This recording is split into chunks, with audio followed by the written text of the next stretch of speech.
चलो सर शुरू करते हैं। बहुत दिनों बाद मिल रहे हैं अपन लोग। 3-4 दिन से कोई लेक्चर हुआ नहीं है। टेंशन मत लो, काफी अच्छे से करना है, हर चीज करनी है। कहाँ पे थे अपन, कहाँ पे थे? Salary head, capital gain. एक सेकंड देना मुझे। पार्ट 1। चलो सर, तो पहले पे एक काम करते हैं, पूरा का पूरा रिवाइज कर लेते हैं। पूरा रिवाइज करने के लिए अपन आते हैं सबसे शुरू में कैपिटल गेन। आज सीरीज ऑफ लेक्चर्स डालूंगा मैम। आज का डेट 20 है। मेरा आज का प्लान है, थोड़ा सा डिले हो चुका है, मुझे पता है, आइडिया है। आप लोग टेंशन मत लो, मैं टाइम पे करा दूंगा सब कुछ। अम, आज मैं पहले तो कैपिटल गेन खत्म करने का ट्राई करूंगा टू द मैक्सिमम लेवल। उसके साथ में मैं एक सैलरी का फुल तुम्हारा रिवीजन वीडियो, हाउस प्रॉपर्टी का फुल रिवीजन वीडियो, अपने पीजीबी भी कर चुके हैं, रेसिडेंशियल और बेसिक, ये 3 चैप्टर का एक अपन को बेसिक वीडियो आज लेना है। ये तुम कभी भी देखो, उसका मेरे को टेंशन नहीं है। 4 आवर्स की क्लास मैंने आपको जैसा बोला है, टोटल एक दिन में आएगी अब कैपिटल गेन की। और डीटी की तो आपको रोज देखना है 4 to 5। मैं ट्राई करूंगा कि मैं 3 to 4 आवर्स की क्लास डालूँ, ताकि 4 से 5 to 6 आवर्स में आपका कंप्लीट हो जाए। तो कम से कम इतना तो अब रोज देखना पड़ेगा, क्योंकि कॉस्टिंग और डीटी दोनों का समय अपन को देना है इस चीज पे। पक्की बात है। चलो सर शुरू करते हैं हम। ठीक है, कॉपी किताब निकाल लो अच्छे से। शुरू कर रहा हूँ मैं चीजों को। 1 मिनट रुक जाओ बस, मैं देख ले। हाँ, मैंने रिकॉर्डिंग शुरू कर दी है। चलो, तो सबसे पहले मैं सेक्शन 45 आपको पता है 45 में दो चीजें, सर कैपिटल असेट होना चाहिए और ट्रांसफर होना चाहिए। सर कैपिटल असेट होना चाहिए और ट्रांसफर होगा, तो इससे जो प्रॉफिट और गेन रहेगा वो उस प्रीवियस ईयर में क्या हो जाएगा, कैपिटल गेन के नाम से टैक्सेबल रहेगा। सर वही है, अगर कोई प्रॉफिट और गेन होता है ट्रांसफर से किसके, कैपिटल असेट के, किसमें, प्रीवियस ईयर में, तो उसको कैपिटल गेन में चार्ज करूंगा मैं। कब चार्ज करूंगा? प्रीवियस ईयर में चार्ज करूंगा। ट्रांसफर में मेरे को फर्क पड़ता नहीं है। जैसे कि मान लो मैंने 18-19 में अग्रीमेंट कर दिया, 19-20 में वो पैसा आ गया एडवांस में, लेकिन मैंने 20-21 में उसको ट्रांसफर किया। अग्रीमेंट मेरा 20-21 में, टैक्सेबल कब होगा? 20-21 में होगा। पर वो क्या नहीं होना चाहिए सब, एग्जाम नहीं होना चाहिए। कहाँ पे? ये सारे सेक्शन पे ये बात हुई थी। तो कंडीशन क्या है कि कैपिटल असेट होना चाहिए, ट्रांसफर होना चाहिए, प्रॉफिट और गेन होना चाहिए, मतलब कि गिफ्ट यहाँ पे आता नहीं है। और सर वो क्या, एग्जाम होना नहीं चाहिए। और सर टैक्सेबल कब रहेगा? इन अ प्रीवियस है, कब रहेगा? इन अ प्रीवियस ईयर। तो कैपिटल असेट क्या होता है? प्रॉपर्टी होती है जो कोई भी असेसी के पास हो, बिजनेस में हो या बिजनेस में ना हो, सारी की सारी को क्या मानूंगा मैं, उसकी, यानी कि सिंपल सी बात करूँ तो कैपिटल असेट मतलब कि प्रॉपर्टी जिसका ओनर कौन है, असेसी है, वो बिजनेस के हो ले ना हो। इंपॉर्टेंट है, अगर एफ आई क्या है, फॉरेन इंस्टीट्यूशनल इन्वेस्टर ने कुछ इन्वेस्ट किया सिक्योरिटीज में सेबी के हिसाब से, ये अपना धंधा लेके आया है, यहाँ पे किसका धंधा है, क्या है कि इन्वेस्टमेंट करके रखना, तो इसका क्या होगा, बिजनेस से कनेक्टेड होगा, इसलिए इसको अलग से पॉइंट लाया गया था। तो एग्जम्पशन है सब, ये सारी चीजों में कुछ एक्सेप्शन है। सबसे पहला क्या है, स्टॉक इन ट्रेड। अगर आपका कोई स्टॉक इन ट्रेड है अदर देन दिस वन, क्योंकि इसको अलग से लाया गया क्योंकि इनको बेनिफिट देना था कैपिटल गेन्स का। तो बेनिफिट क्या है, कैपिटल कैपिटल गेन में लेस रेट ऑफ टैक्सेस है, जो रेट ऑफ टैक्सेस है वो कम है, तो उनको बेनिफिट देने था, इन लोगों को बेनिफिट देना था, इसलिए इसको एक्सेप्शन में रखा गया। पक्की बात है। फिर पर्सनल इफेक्ट में क्या था, बस 10 पीजे। तो पर्सनल इफेक्ट में क्या बोला गया, ये बात समझना, पर्सनल इफेक्ट वाला बहुत इंपॉर्टेंट है। पर्सनल इफेक्ट वाली चीज एग्जाम्प्ट है। अगर आपने अपना फर्नीचर बेचा, कोई कैपिटल गेन। अगर आपने अपने शूज बेच दिया, अपना कबाड़ी बेचा, अपना बैग बेचा, कोई वो नहीं है, अपना मोबाइल फोन बेचा, लैपटॉप बेचा। लेकिन सर ये एग्जाम्शन में कुछ एग्जाम्शन है। एग्जाम्शन मतलब कि ये एग्जाम है पर्सनल, पर इसमें कुछ चीजों पर टैक्स लगेगा, मतलब कुछ चीजों पर कैपिटल गेन लगेगा। सर वो क्या है, बस 10 पीजे। और मैं आपका एक ये निकाल नहीं पाया, एस का मतलब मैं बता दूंगा। बी से क्या था, bullions, archaeological work, sculptures, drawing, art, shares and securities, याद आ गया मुझे, शेयर्स एंड सिक्योरिटीज, पेंटिंग और ज्वेलरी। शेयर्स एंड सिक्योरिटीज बस 10 पीजे। अगर पर्सनल नाम से कोई शेयर्स एंड सिक्योरिटीज खरीद के रखा है तो भी उसमें कैपिटल गेन लगता है, पक्की बात है। तो ये सारे थे। फिर अपन ज्वेलरी वगैरह का मतलब देखे थे। फिर आपने देखे थे कि इस पर्सनल आइटम में टैक्स लगता नहीं। सर एग्रीकल्चर लैंड बहुत अच्छा था, डायरेक्टली चार्ट से समझाता हूँ। तो देखो, अगर आपका एरिया म्युनिसिपल बोर्ड है फिर कैंटोनमेंट बोर्ड, तो इसका मतलब आपको मतलब नहीं है। सबसे दिखता है हमको म्युनिसिपल बोर्ड या फिर कैंटोनमेंट बोर्ड, अगर उसके अंदर आता है या उसके अंदर नहीं आता। बात समझ में आ रही? अगर आपका एरिया ये म्युनिसिपल कैंटोनमेंट बोर्ड है, इसके अंदर आएगा या तो इसके बाहर आएगा। इसके अंदर का पॉपुलेशन अगर यस है, उसका पॉपुलेशन 10,000 से ज्यादा है, ये अगर म्युनिसिपल, मान लो ये म्युनिसिपल एरिया है, अगर आपका पॉपुलेशन 10K से ज्यादा है तो ये क्या हो जाएगा आपका अर्बन, और अगर 10K से कम है तो क्या हो जाएगा रूरल। यही बात हुई। अगर वो है तो यस, नो, तो अगर यस है तो अर्बन, नहीं तो रूरल। बात समझ में आई? उसके बाद में एक छोटा सा डायग्राम बना के दिखाता हूँ। इधर बना लेता हूँ। मान लो आपका म्युनिसिपल बोर्ड है, ये लिमिट है, ये आपका म्युनिसिपल बोर्ड है। अगर यहाँ से आप 2 किलोमीटर तक रहते हो, यहाँ से 2 किलोमीटर तक का एरिया, ये म्युनिसिपल बोर्ड जहाँ पे भी खत्म होता है उससे 2 किलोमीटर तक का एरिया, 2 किलोमीटर तक सारा का सारा अर्बन कहलाएगा। सारा का सारा क्या कहलाएगा? अर्बन। अगर पॉपुलेशन कितनी है? 10,000 to 1 लाख। अगर पॉपुलेशन कितनी 10 लाख और 10,000 to 1 लाख, ये यहाँ से लिमिट के आगे का 6 किलोमीटर का एरिया, यहाँ से 6 किलोमीटर का एरिया पूरा का पूरा अर्बन कहलाएगा। कब? अगर पॉपुलेशन है 1 लाख से 10 लाख, तो ये पॉपुलेशन यहाँ से लेके यहाँ तक का पूरा एरिया 8 किलोमीटर तक अर्बन कहलाएगा। अगर अगर ये जो म्युनिसिपल बोर्ड है, ये जो म्युनिसिपल बोर्ड है उसका जो पॉपुलेशन है वो कितना है? 10 लाख से ज्यादा, 10 लाख से ज्यादा। ये डायग्राम बना के रखो, और कुछ इसमें करने का जरूरत नहीं है। फिर कुछ बॉन्ड है, इनको भी अपन कैपिटल एसेट बोलते हैं, नहीं है बाकी सब कैपिटल एसेट बोलते हैं। फिर रहते हैं अपन पोहा कैलकुलेट करने से। क्या कैलकुलेट करना है? तो पोहा में सेक्शन क्या है? 242A। तो नॉर्मली जनरल रूल क्या है? 36 मंथ। जनरल रूल क्या है? 36 मंथ। यानी क्या?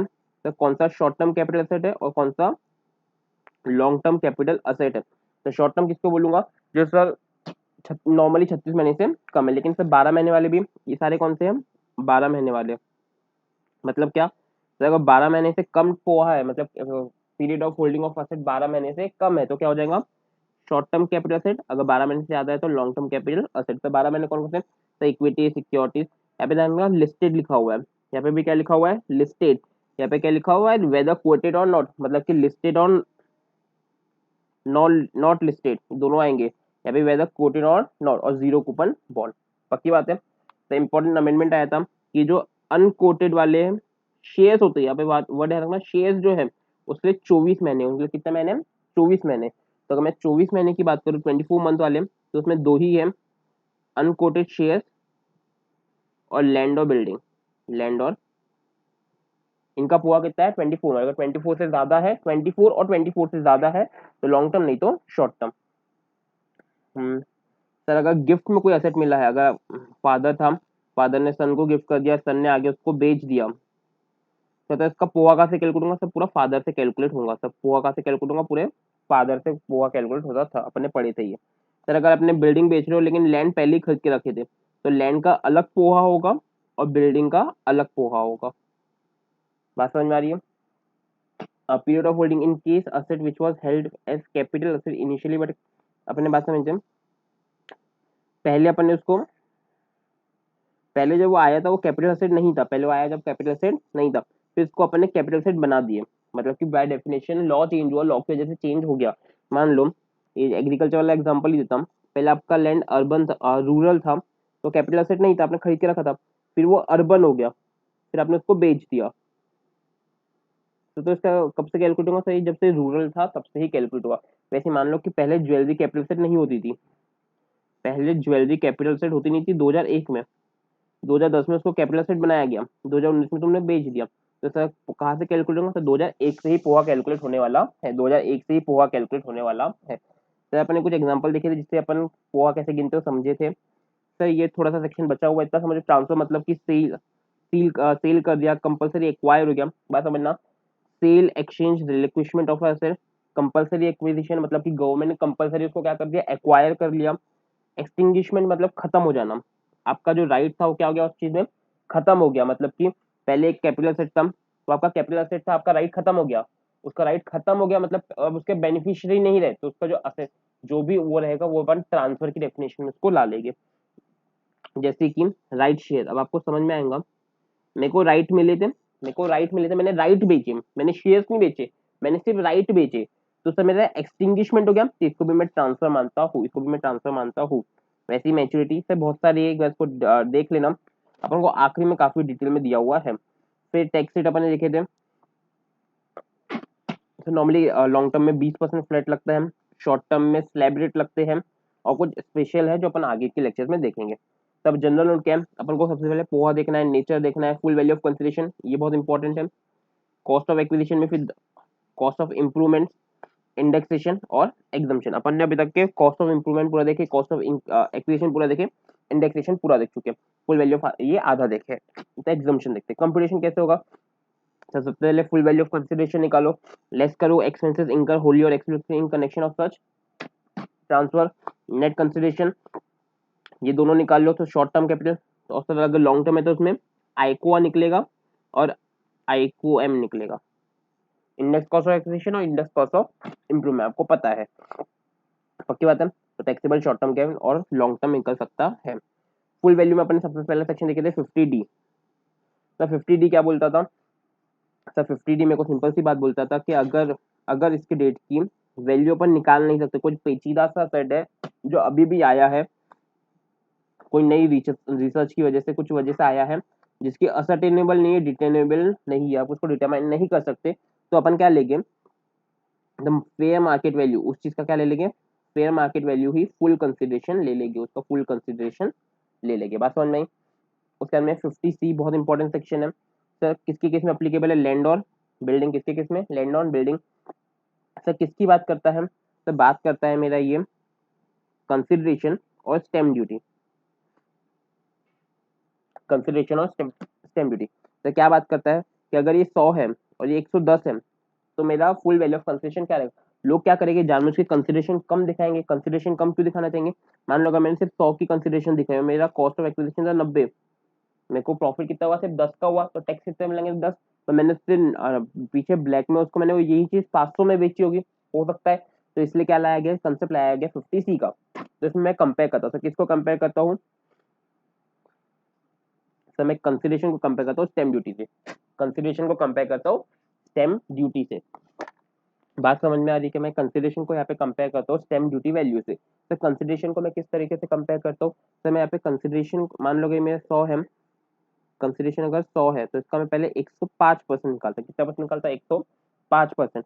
तो 105% को मैं वर्सेस करता हूँ stamp duty value, 105% versus stamp duty value. मान लो 105 आएगा, 100 का 105, स्टैम्प ड्यूटी वैल्यू अगर 107 है, अगर क्या है 107, तो सही दोनों में ज्यादा कौन है 107, तो ये मेरा फुल वैल्यू ऑफ कंसिडरेशन क्या हो जाएगा, 107 ही हो जाएगा।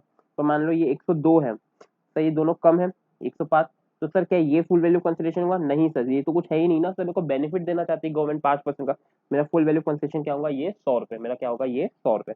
बात समझ में आई, पक्की बात। तो उसके बाद में सर स्टैम्प ड्यूटी वैल्यू कौन सी डेट के लिए, सर अग्रीमेंट की भी ले सकते हैं, और सर इसको मैं रजिस्ट्रेशन की भी ले सकता हूँ। सर अग्रीमेंट पहले कर ले लेकिन रजिस्ट्री बाद में हो रही, तो कौन सी डेट के लिए, तो सर अग्रीमेंट के पहले, अग्रीमेंट के पहले अगर फुल वैल्यू कोई भी कंसिडरेशन पे हुआ है, आपको क्या पे हुआ है, कंसिडरेशन पे हुआ है, आइदर इन अकाउंट पे चेक, बैंक ड्राफ्ट और ECS electronic clearing system, any other electronic, तो आपको उसकी डेट ऑफ अग्रीमेंट की वैल्यू लेने मिलेगी, नहीं तो आपको डेट ऑफ अग्रीमेंट की वैल्यू मिलने वाली नहीं है। बात समझे। उसके बाद में अगर आप एओ के पास में जाते हो, आपको लगता है कि एसडीवी मेरी गलत कैलकुलेट हुई है, मेरी एसडीवी गलत कैलकुलेट हुई है, मैं एओ के पास जाऊंगा, एओ मेरे को किस तरह भेजेगा, तो वो मेरे को वैल्यूएशन ऑफिसर के पास भेजेगा। वैल्यूएशन ऑफिसर अगर वैल्यूएशन, नॉर्मली मैंने आपको अलग तरीके से समझाया था, वैल्यूएशन ऑफिसर एसडीवी कैलकुलेट करके देता है, पर यहाँ पे डायरेक्ट अगर वो वैल्यू कैलकुलेट करके देता है, वैल्यू कैलकुलेट करके देता है मेरा 50C के हिसाब से, किसके सी के हिसाब से 50C। अगर वो बोलता है कि वो एसडीवी से ज्यादा वैल्यू बताता है, एसडीवी से ज्यादा वैल्यू बताता है, तो मेरा एसडीवी से जो वैल्यू उसने बताया वो हो जाएगा,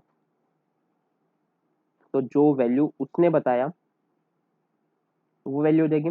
अगर वो एसडीवी से कम बताता है, एसडीवी से कम बताता है, जो वैल्यू उसने बताया, पर अगर अगर वो मेरे कंसिडरेशन से भी कम बताता है,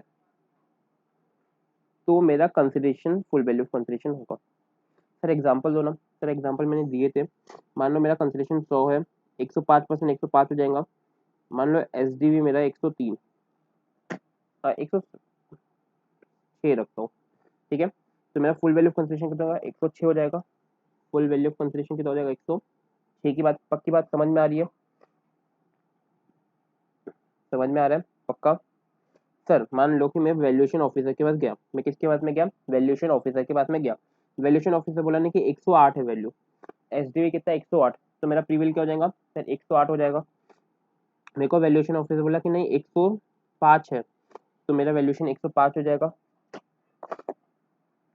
मेरे को अगर वैल्यूएशन ऑफिसर बोला कि नहीं एसडीवी 103 है, ये वैल्यू कितनी 103 है, तो सर मेरा 105 ज्यादा है, तो मेरा वैल्यू कितना हो जाएगा, तो 100 का हो जाएगा। मेरा वैल्यू कितना हो जाएगा 100 का, क्योंकि सर उनको क्या कैलकुलेट करके देता है, वो एसडीवी कैलकुलेट करके देता है, मैं 105% उसका निकाल लूंगा। सर लेकिन अगर वो बोला कि तुम्हारा वैल्यू 98 है, अगर वो बोला कि 98 है, ये स्पेशल केस है, इसमें मार्क करके रखना, अगर वो बोला 98 तो तुम्हारा कंसिडरेशन कितना था, 100 था।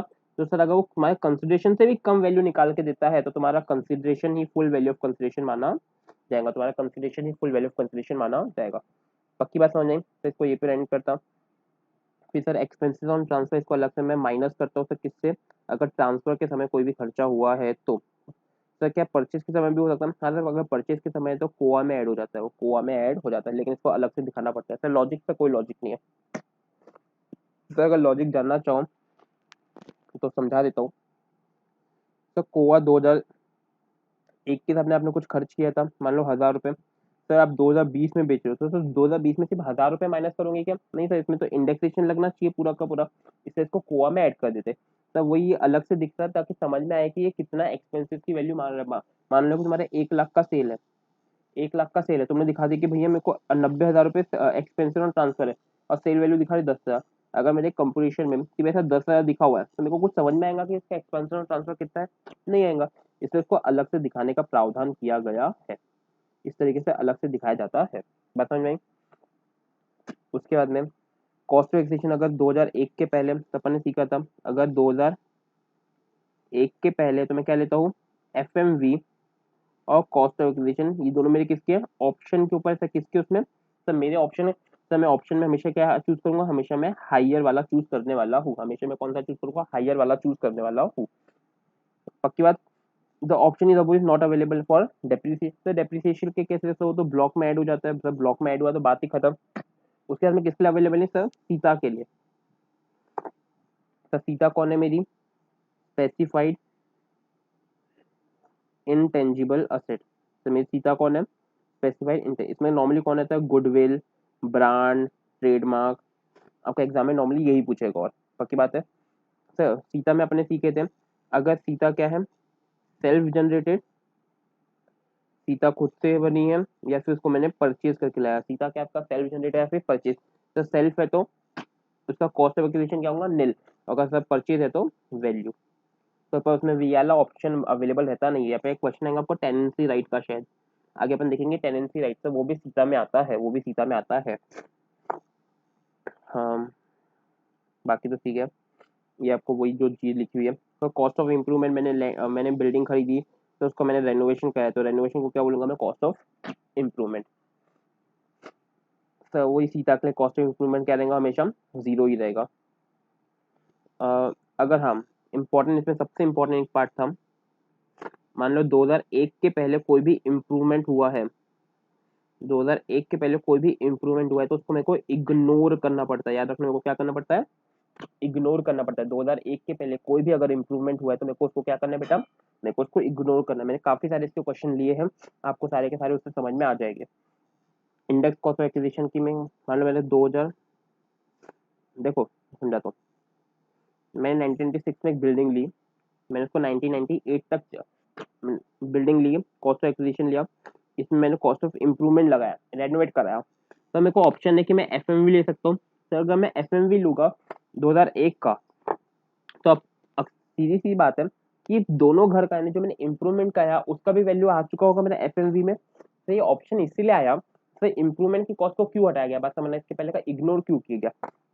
लॉजिकली सोचो, ये मैंने घर बनाया, इसमें मैंने इम्प्रूवमेंट और करा दी थी, तो जब 2001 में एफएमवी लूंगा तो सर मैं सिर्फ इतने घर की लूंगा कि पूरे घर की लूंगा? सर पूरे घर की लूंगा तो ऑटोमेटिकली मेरा इंप्रूवमेंट का कॉस्ट एफएमवी में आ गया ना, ऑटोमेटिकली तो मेरा एफएमवी में आ ही गई ना वो कॉस्ट, मैं तो उसको एक्सक्लूड थोड़ी नहीं कर रहा हूँ।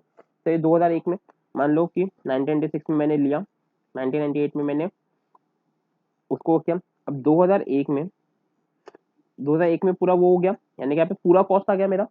सर मैंने 2019 में बेचा, मान लो कब बेचा मैंने 2019 में, तो सर मैं यहाँ से लाके यहाँ तक के क्या कर देता, इंडेक्सेशन, और यहाँ से आके क्या लेता, एफएमवी ले लेता हूँ। तो ये दोनों कॉस्ट एफएमवी के रूप में आ गई और ये वाली कॉस्ट मेरी इंडेक्सेशन से आ गई। तो एक्चुअली में देखो तो मैंने अपनी सारी 2019 तक की कॉस्ट सारी की सारी ले लेता हूँ, उसी को क्या बोलता हूँ मैं, इंडेक्सेशन। सारे कुछ पैरामीटर्स है जो आपको इंडेक्सेशन में काम आते हैं। यहाँ पे अपन 2001 इसलिए यूज करते हैं क्योंकि ये बेस ईयर है, यहाँ का इंडेक्सेशन क्या है 100, यहाँ का बेस ईयर है, इंडेक्सेशन क्या है 100। उसके बाद में कॉस्ट ऑफ इंप्रूवमेंट आप कैसे लोगे, cost of improvement into indexation in which the transfer in which improvement took place. तो यहाँ पे बहुत बड़ी दिक्कत वाली बात थी कि इंडेक्सेशन प्रीवियस ओनर के केस में कहाँ तक का ले। तो मान लो फादर फादर सन, सन ने इधर आ गया बेच दिया, तो सर मान लो ये 2005 का है, ये 2009 का है और जो 2019 का है, तो इंडेक्सेशन यहाँ का ले या फिर यहाँ से ले। कॉस्ट तो पता है, मान लो इसने 5 लाख में खरीदा था तो सन के लिए भी कॉस्ट कितनी सर 5 लाख ही है, लेकिन सर इंडेक्सेशन यहाँ से लिया जाए कि यहाँ से लिया जाए। तो इसमें सर केस लॉ है Manjula versus commissioner of income tax, ये लिखिएगा Manjula versus commissioner of income tax. तो इसमें आप यहाँ से भी ले सकते हो और यहाँ से भी ले सकते हो, दोनों तरीके से आप ले सकते हैं। एग्जाम में सर मेरी मानोगे दोनों करके आ जाना, या फिर एटलीस्ट लिख के आ जाना कि इस तरीके से भी कर सकते हैं। बात समझ में आ रही है? आगे sir competition in case of sir share, sir share के केस में कैसे होगा। सर यहाँ पे बहुत इंपॉर्टेंट पॉइंट है ये वाला, मैंने एक बार गलत भी लिया था आपकी वीडियोस में। सर अगर एसटीटी पेड होती है या फिर डिडक्ट होती है at the time of purchase और सेल, उसको मेरे को इग्नोर करना है, उसको मेरे को क्या करना है, इग्नोर करना है। तब ब्रोकरेज अगर पे किया है ट्रांसफर के समय तो माइनस होगा, अगर परचेज समय है तो कौवा में ऐड होगा। तब फोर्थ फीचर मैंने आपको समझाया था कि आपका राइट खत्म हो जाना या फिर आपसे चीजें छीन लेना, उसको भी क्या बोला गया, ट्रांसफर बोला गया। तो फोर्थ फीचर के केस में वही होता है, तो आपने 10 रुपए दिए कॉल के, 12 रुपए कॉल के दिए, शेयर था 50 रुपए का, ठीक है। फिर पहले शेयर का आपसे राइट छीन लिया गया क्योंकि आपने पैसा वापस पूरा नहीं दिए, लेकिन मैंने 22 रुपए तो दिए थे ना, तो 22 रुपए आपका क्या हो जाएगा, लॉस हो जाएगा। कौन से हेड में, कैपिटल गेन में, क्योंकि आपका राइट छीन चुका है। फिर फोर्थ फीचर का मैं आपको समझाया था। तो वैसे ही फिर अगर डिपॉजिटरी के केस में, तो डिपॉजिटरी में क्या यूज करता हूँ सर मैं, तो मैं फीफो मेथड यूज करता हूँ।